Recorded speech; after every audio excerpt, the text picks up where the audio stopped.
Someone having taken an oath is less meaningful nowadays than it used to be, right? Because nowadays, people don't uphold contract, people don't uphold any of their agreements, and an oath is a high form of an agreement. But if there's no other forms of agreement, an oath is just a handshake agreement with extra steps. Like, I kill and hold it, solemnly swear I'm not going to do this and that and that, and if I do that, I'm going to get in trouble and blah, blah, blah, blah. Thank you. All right, cool. Now I'm going to go do those things and benefit off this deal, dummy. Ha ha ha. Like, that's what everyone's doing. You can't now be like, oh, well, these persons have taken an oath to do this. Well, these people have taken an oath to do this and this. What's an oath right now? It doesn't. Yeah, they might have good intentions, but there's no upholding because you're not even upholding any contract that you've made.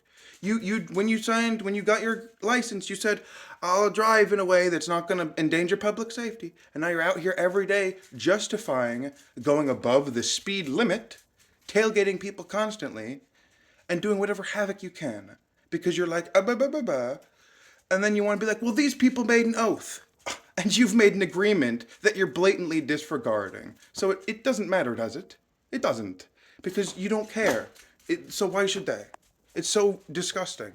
Well, their thing's impacting public safety. Even though my thing is, and I know it, but I don't care because I don't feel like it is. Even though if they don't feel like their thing is, or if they feel like their thing's needed subjectively, what's the difference than you feeling you subjectively should speed and endanger people's lives even though you don't think it's endangering? Yeah, the lack of thinking. And I'm high right now. Insane.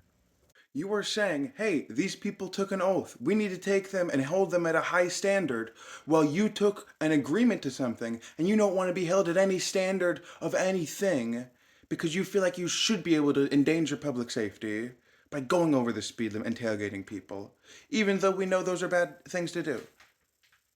But if someone else does something that we know is a bad thing to do, then it's a problem?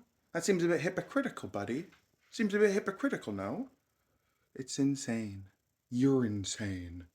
But whatever. Just please don't crash into people. Oh, I won't. Yeah, you know how many people have said that and then they hit someone and then they ran a red light and killed a woman or killed their family or killed someone or crashed a car and now they can't drive somewhere? Like you were worrying about 5 minutes. Now you have to walk for an hour and a half. Great job, buddy. Or pay for an Uber. I thought you needed time. Now you're down money? Yeah, bad decision making because you're selfish. It needs to stop.